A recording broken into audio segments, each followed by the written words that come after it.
Located in East Central Africa, Ethiopia is one of the oldest nations in the world, known for its flavorful culture.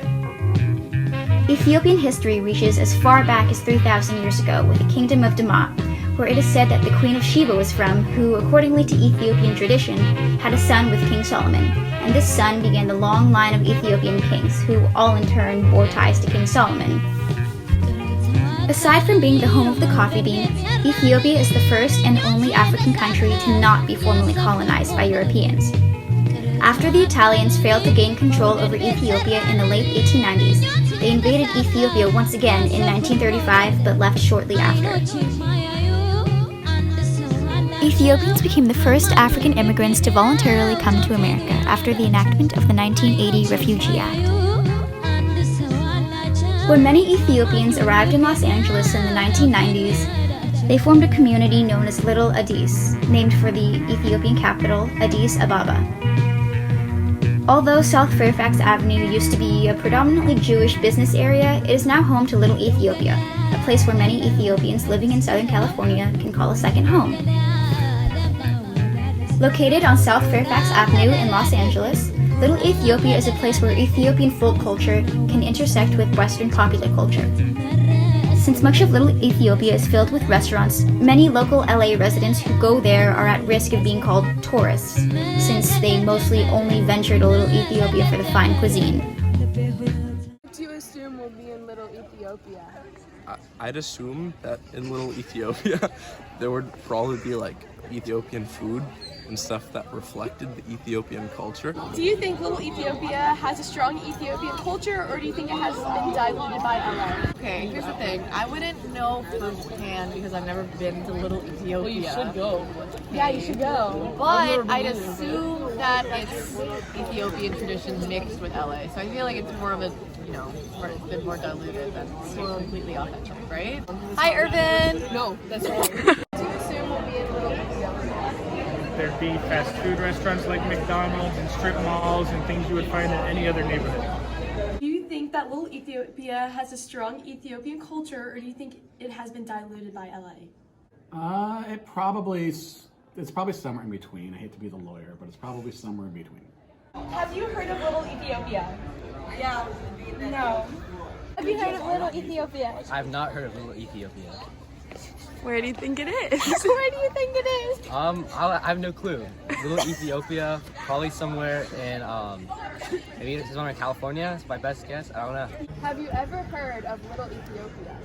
No. Not really, no. But Is it in Ethiopia? No. Where? it's in the Los Angeles. Yes, correct. Have you ever heard of Little Ethiopia? Yes, I have. On Fairfax Boulevard and Olympic Boulevard. In between Pico and Olympic on Fairfax Boulevard is an area of Los Angeles called Little Ethiopia. We're rolling, everybody. Starts with bass.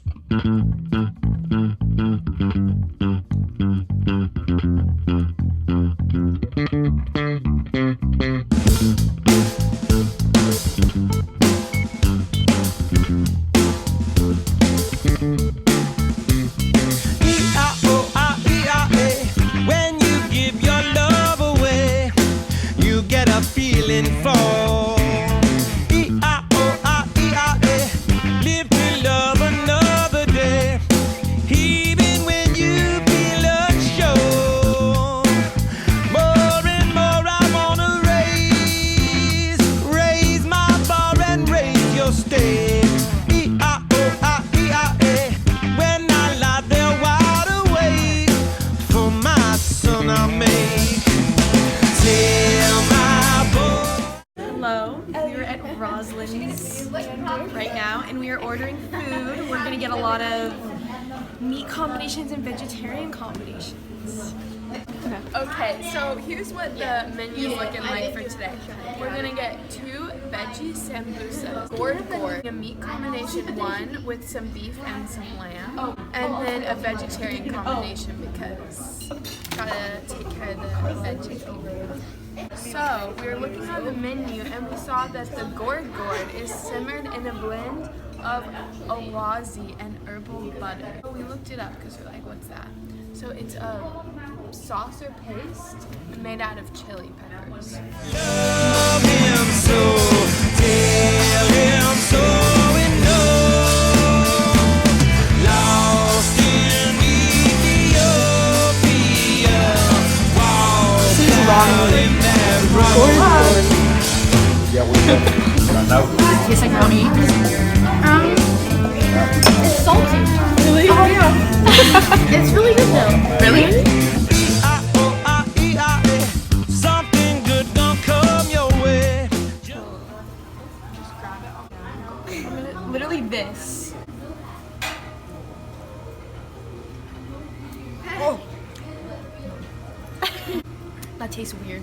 Well, what was your favorite part? Like your favorite food? Okay, out of my all this? favorite was probably this thing. Or like that. I think that's beef. Yeah, it is. Yeah, or that thing. I think my favorite was the same, the chickpea thing and the veggie. My favorite was the green beans, and I'm not entirely sure. Cabbage. Cabbage. I'm gonna have to go with Jessica on this. It's either the beef or the chickpeas. I think my favorite was like the green one right there. So for this interview, the lady didn't want to be voice recorded or videoed. So the first thing we asked her about was the bread that we ate with at the restaurant, and it's kind of used as the utensil. So you pick up the bread with your hands and use it to grab the food. So she said that the bread is called injera, and it takes typically about 3 days to make.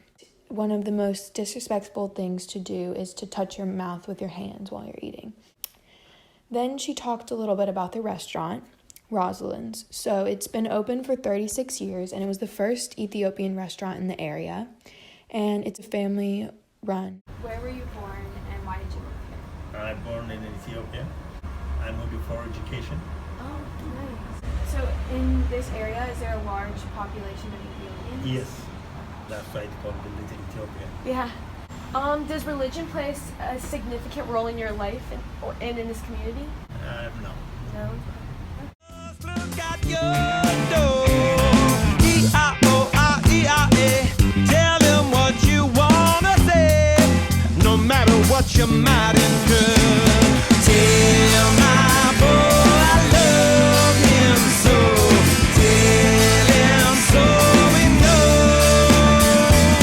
Lost in So, we just ordered a tiramisu, a baklava, and a mighty green tea. This is the tiramisu, and that's the baklava. Baklava.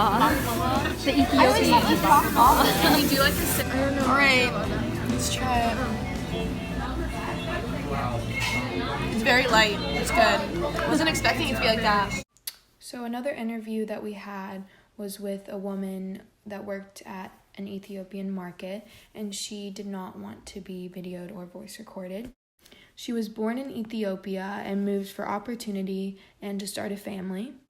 The market that she worked at is family run, and she said that in general the Ethiopian community in LA is relatively close-knit and they all know each other, and a lot of locals come into her market, but there's also a lot of tourists that come into her market. And she said that not many Ethiopians actually live in the area, and that religion is a big part of her life. Little Ethiopia has changed a lot, and that it's gained a lot of popularity.